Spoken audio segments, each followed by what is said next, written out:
Εκπαιδευτικό μονοπάτι, ο ψηφιακός πολίτης της Εθνικής Ακαδημίας Ψηφιακών Ικανοτήτων του Υπουργείου Ψηφιακής Διακυβέρνησης. Η ψηφιακή εποχή αλλάζει τις ζωές μας. Αλλάζει το πώς επικοινωνούμε μεταξύ μας, πώς και πού βρίσκουμε χρήσιμες πληροφορίες, πώς αξιοποιούμε τις υπηρεσίες, τα αγαθά και τα προϊόντα που μας παρέχει το κράτος, οι επιχειρήσεις και τα μέσα κοινωνικής δικτύωσης. Για να μπορούμε όμως να τα κάνουμε όλα αυτά με ασφάλεια, αποτελεσματικότητα και υπευθυνότητα, πρέπει να αναπτύξουμε άλλου είδους ικανότητες. Να αναπτύξουμε τις ψηφιακές μας ικανότητες. Ψηφιακές ικανότητες είναι να μάθουμε πώς να χρησιμοποιούμε την τεχνολογία και τις υπηρεσίες προς όφελός μας, χωρίς φόβο, με γνώση και αυτοπεποίθηση.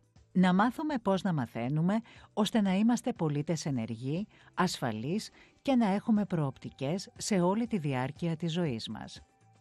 Η Εθνική Ακαδημία Ψηφιακών Ικανοτήτων του Υπουργείου Ψηφιακής Διακυβέρνησης δημιουργεί το πρώτο εκπαιδευτικό μονοπάτι «Ο ψηφιακός πολίτης».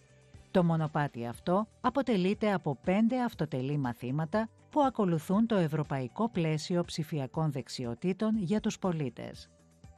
Τι μαθαίνουμε αν παρακολουθήσουμε αυτά τα 5 μαθήματα? Μέσα από πρακτικά και καθημερινά παραδείγματα, μαθαίνουμε πώς να πλοηγούμαστε με ασφάλεια στο διαδίκτυο, πώς να αναζητούμε και να διαχειριζόμαστε πληροφορίες, πώς να προστατεύουμε τα προσωπικά μας δεδομένα, πώς να αξιοποιούμε με επιτυχία τις εφαρμογές του gov.gr.